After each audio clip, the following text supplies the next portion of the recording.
I know I said his name wrong. Rob Dockwally.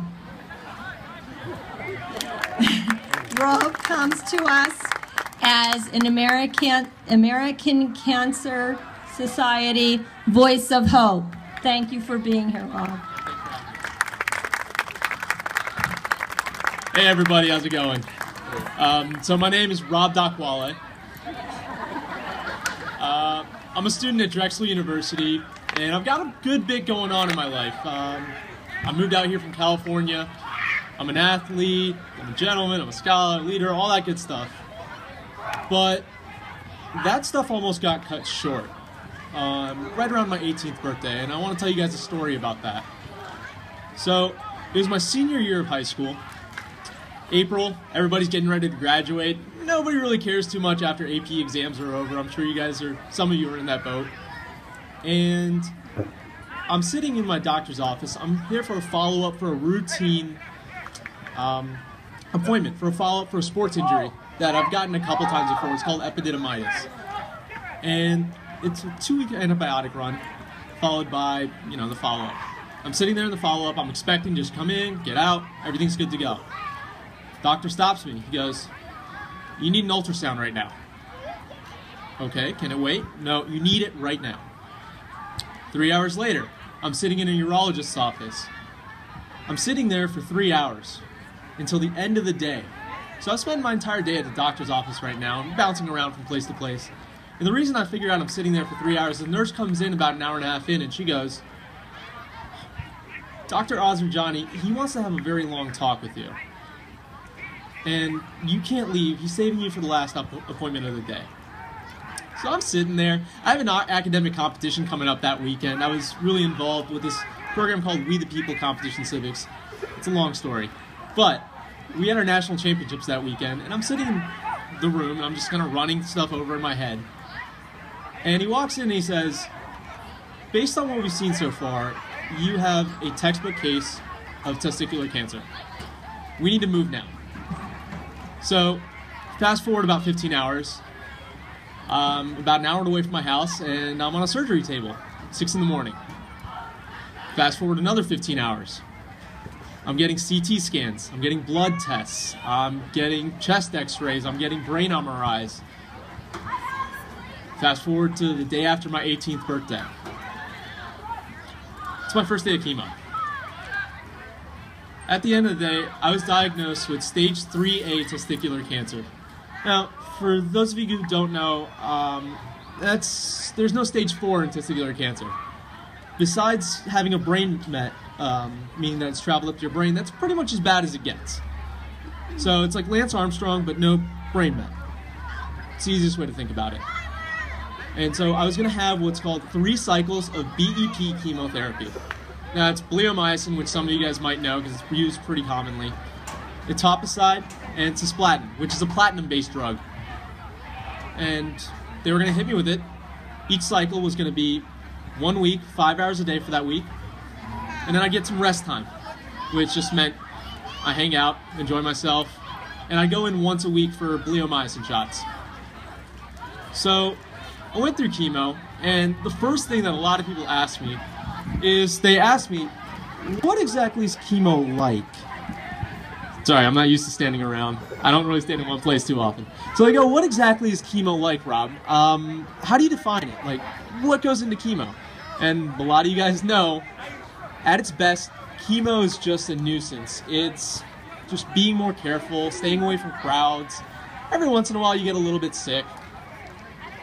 At its absolute worst, chemo is when you're sitting there at 3 in the morning, everybody else has gone to sleep, but you can't go to sleep because you're uncomfortable. You've had your most intense part of your chemo cycle, and you're bloated, your head hurts, you can't think straight, your legs are too tired to get you to the bathroom even though you want to puke. Your mouth, you can't take anything down because your mouth tastes like metal. That's the worst it gets. So I came up with a definition for chemotherapy, and that's that chemo is essentially a thrill ride. It's a mental thrill ride, where you're going to grab onto the handlebars, and you're going to do the best you can to cope, but it's going to do pretty much whatever it wants with your body. that's pretty much the bulk of it. And I see one lady in the third row laughing because she's like, yep, that's pretty much what it is. So here's the best part though. You don't have to do it alone. And I figured that out when I started telling my friends. Now, in high school, I had a very close group of about 20 friends, which is weird to say it's 20 people, but we were essentially like a family. We grew up together, you know, we laughed a lot together, we cried a lot together. And when I told them, they didn't really get worried. They reacted the way I wanted them to react, which they actually started what's called Team Robstrong, which, do many of you guys know Livestrong? This is my band. It's the Robstrong band. There are about 30 other like them in the world. They're super special. I have about 3 just in case one of them breaks so that I have them for the rest of my life. And they leapt into action. You know, they were around all the time. They made that summer one of the best of my life. Because I had chemo the entire summer of my 18th, you know, my senior year.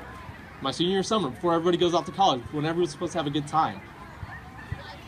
So I actually had a really great time. I had some health scares, but obviously, I mean, you know, you're a cancer patient. You're going to have a couple scares. But, you know, they were with me at night after chemo, and we were just hanging out in our room. I remember hanging out in my living room, and they'd come over. I wouldn't really be talking because I'd be tired, but they'd be around. They'd be talking, and they'd be laughing. They'd be having fun, and I'd be smiling because they were around. We went to Great in America. We saw the premiere of Harry Potter 7 Part 2. Like that night that it came out, and it was incredible. And I loved having them around because at its worst, the thing that got me through that night, and I'm thinking about one night in particular in case you guys haven't figured out, the thing that got me through that night isn't so much any trick that I picked up, and I picked up a lot of them, I'm sure a lot of us have. It was the fact of knowing that they existed, because that was critical. My family, my friends, my faith. Like you said, there's a lot to it. That matters. Now, I learned a lot through chemo. I learned a lot through cancer. I'm still learning a lot through it. I mean, survivorship is different. I was an athlete. I lost almost all my muscle mass through chemo. I was a pretty high-level athlete, and watching my body deteriorate in front of me was not very fun. And recovery's been rough. But, so you keep learning these lessons. So I'm one of the lucky ones. I survived. But every year, as all of us know, there are thousands who don't. There are thousands who die, and their stories don't get told. Their legacies aren't left. And that's why I'm thankful for organizations like the American Cancer Society. It's because organizations like the American Cancer Society are fighting to celebrate more birthdays. They're fighting to end that pain. That pain when the doctor looks you in the eye and says, I'm sorry, we did everything we can. It's going to be palliative from here out. That pain where it says, listen, this chemo's just not working. This radiation's just not working. This surgery just didn't work. They're finding the new ways to treat. And that is so huge. Because isn't that why we're here tonight?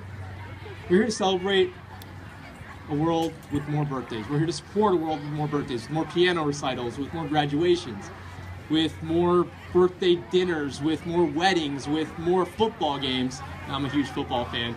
With more tennis matches, with more squash matches, with more, as you can tell, I'm like way too into sports, but with more art, with more music. We're here to celebrate that. We're here to support that. And together, we're here to fight for that.